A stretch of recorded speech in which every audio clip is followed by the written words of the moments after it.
Defence lawyer ఆగండి. వైశాలి గారు మీరు కంటిన్యూ. Thank you sir. సాధారణంగా దేవుడికి నైవేద్యం పెట్టిన తర్వాత ఆ ప్రసాదం పంచడంలో మీరు కూడా ఉన్నారు. మరి మీరక్కడున్నారా?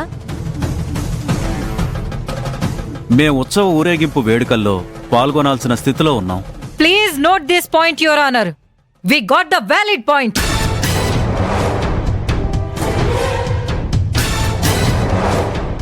వీళ్ళు ప్రసాదం గుడి కోసమని వేరేగా పక్కన పెట్టారు. ఆ ప్రసాదం అందరికి పంచాల్సిన టైంలో ఏదో ఒకటి చెప్పి పక్కకు వెళ్ళిపోయారు. అంటే తప్పు వీళ్ల మీదకు రాకూడదు అని తెలివిగా తప్పించుకునే ప్రయత్నం చేశారు.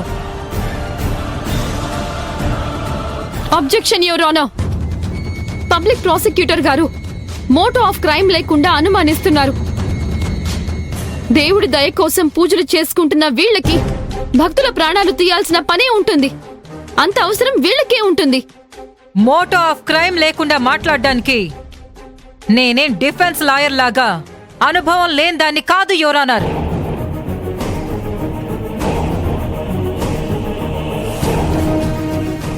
వీళ్ళు చేసిన ప్రతి పనిలో పక్కాగా ప్లాన్ అమలు చేశారు.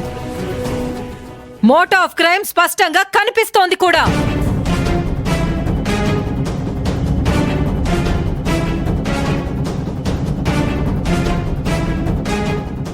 Objection over ruled. Thank you my lord. క్లియర్గా వివరించండి. తప్పకుండా యువర్ ఆనర్. Point number 1. రాజభోగాలు అనుభవించిన వీళ్ళు సడన్ గా ఆస్తులు కోల్పోవలసి వచ్చింది. ఆలయ ట్రస్టీలుగా గౌరవ మర్యాదలు పొందాల్సిన వీళ్ళు పదవి కోల్పోవలసి వచ్చింది. ట్రస్టీలుగా ఉన్న సమయంలోనే గత 2 సంవత్సరాలుగా జరిపించని వీరభద్రుని ఉత్సవాన్ని సడన్ గా ఇప్పుడే జరిపించారు.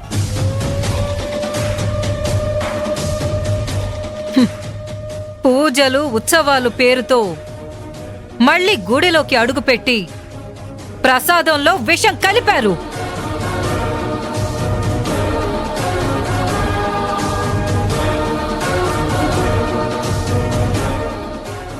ఇప్పుడు మోటో ఆఫ్ క్రైమ్ ఏంటంటే వీళ్లు కోల్పోయిన ఆస్తులు ఎలాగూ వీళ్లకు దక్కవు. కానీ కోల్పోయిన ఆలయ ట్రస్టీ పదవి ద్వారా గుడికి ఉన్న ఆస్తులు భూములు ఎలాగైనా స్వాధీనం చేసుకుని మళ్లీ డబ్బున్న వాళ్లుగా ఎదగాలనుకున్నారు. ఏంటంటే ఇది? అందుకు మళ్లీ ట్రస్టీ పదవి చేపట్టాల్సి ఉంటుంది.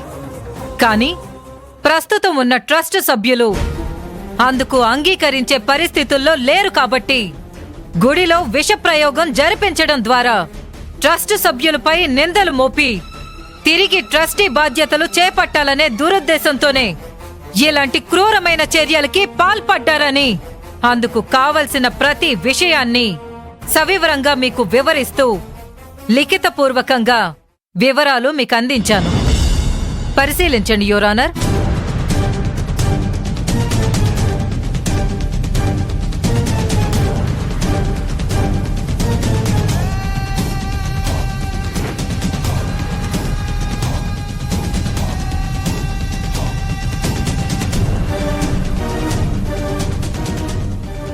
ఈ కేసుకి సంబంధించిన మెయిన్ విట్నెస్ తోనే మరోసారి విచారించడానికి కోర్టు వారిని అనుమతి కోరుతున్నాను. Yes, proceed. పంతులు గారు,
ఫుడ్ ఇన్స్పెక్టర్ రిపోర్ట్స్ ఇవ్వకముందే ఎందుకు అరెస్ట్ చేశారని లాస్ట్ సెషన్లో పోలీసుల్ని ప్రశ్నించారు మన డిఫెన్స్ లాయర్. ఇన్సిడెంట్ జరిగిన ప్రదేశానికి పోలీసులు వెళ్ళగానే అక్కడ వాళ్ళకి వీళ్ల మీద అనుమానం కలిగింది. ఫుడ్ ఇన్స్పెక్షన్ రిపోర్ట్స్ వచ్చాక అదే నిజమైంది. నేరస్తులు ఏ విధంగానూ తప్పించుకోకుండా ముందస్తు చర్యలు తీసుకుంటూ పోలీసు వాళ్లు చాకచక్యంగా వ్యవహరించారు. అందుకు పోలీసు వారిని అభినందించాలి.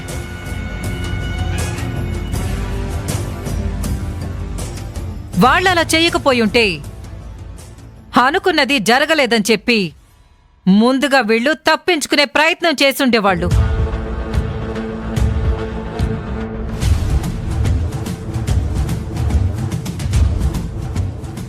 అలాగే పంతులు గారు దేవుడికి నైవేద్యం సమర్పించినప్పుడు ఈ వేదవతి వాసుదేవులే స్వయంగా ప్రసాదాలు తెచ్చి ఇచ్చారని చెప్పారు.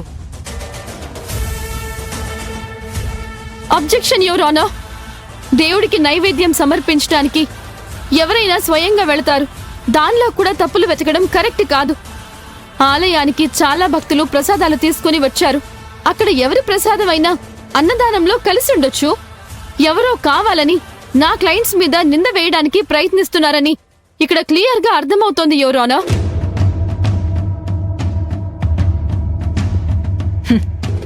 డిఫెన్స్ లాయర్ గారు మంచి లాజిక్స్ నే అడుగుతున్నారు యువర్ ఆనర్. ఆ గుడిలో 4 వైపులా కెమెరాలున్నాయి. ఆ రోజు ఫుటేజ్ మొత్తం మీకు సమర్పిస్తున్నాను. ఒకసారి మీరే పరిశీలించండి.